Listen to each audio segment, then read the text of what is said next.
Hey ladies, I wanted to come on here and give you guys a few tips and tricks for creating Halloween looks. Last year, I actually won one of the prizes that Younique was giving away for their Halloween looks for my scary zombie look. My name is Jayme McGowan and I am a Blue Status presenter with Younique. Okay, so tip number one of the things that I see a lot is just not a solid black when you're creating your lines. And I know it can be super hard. I use the pencil a lot on my things, but if you want a really sharp, crisp line, you can either use the dip and draw liner. But if you are needing to cover a lot of area, I did a look with a big black pumpkin grin.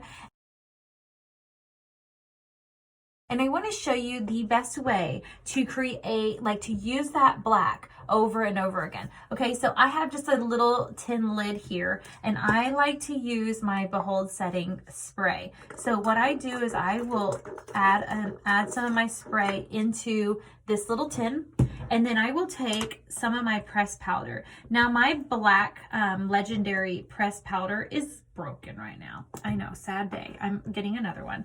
But it doesn't matter with this because I'm just going to be putting it into my little dish anyway. So let me grab a brush real quick. Let's see.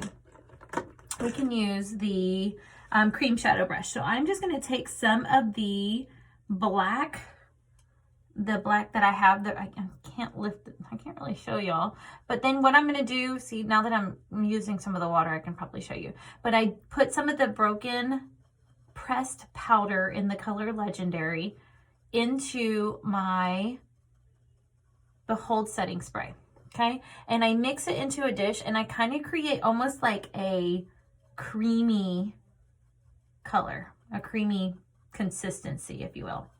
Okay, and then when you have that where it's more liquid, then you can create more solid looks with your black. And then you don't have to sit there and use your dip and draw and use your liners over and over again. And you can take a nice tight, like this brush right here, and you can grab that and create a very thin line if you need to. So those are some of the tips and tricks that I have for creating all those blacks, the thick black. I mean, it's still wet, so you want to go nice and easy with that.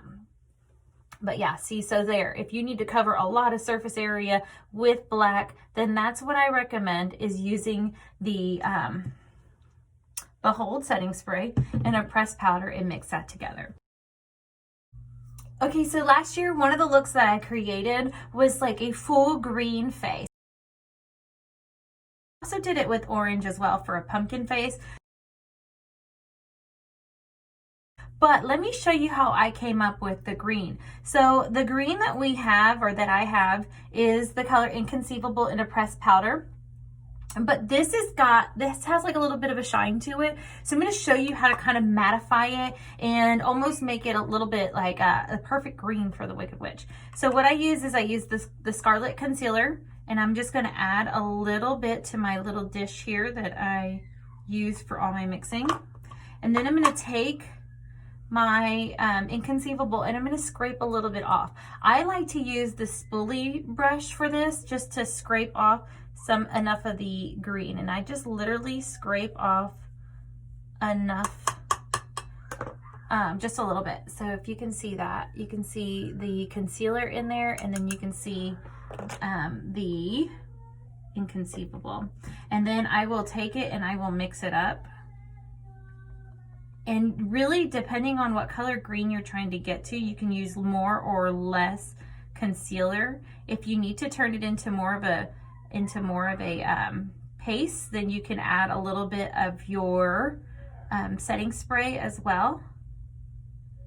And it's a great green, y'all. And this basically will mattify it. So let me show you what happened to this green. So this is what it looks like now. So your Inconceivable is no longer a shiny shimmer. I'm gonna color my hand so you guys can see. My kids are playing, so. And see, now I have an Inconceivable, and that is perfect. for the Wicked Witch of the West. And I'm so sure that you can use this on multiple colors. So if you have a color that's just too shimmery and you need to mattify it, adding a little bit of Scarlet Concealer, or I mean any shade of concealer would be fine. If I needed to darken it up, I would go with a darker one, but I typically use a lot of the Scarlet Concealer because I like how light it is. So yeah, so you can see the Inconceivable went from a shiny matte, or shiny to a matte. So that's how I created my Wicked Witch of the West look. So hope you enjoyed that tip. Another tip I have for you is to plan ahead. Sometimes if we put on our foundation first, then the liners don't work right on there. So just plan ahead and plan your steps, and practice makes perfect. So get out there and go and try these looks, and I am so excited to see what you guys come up with.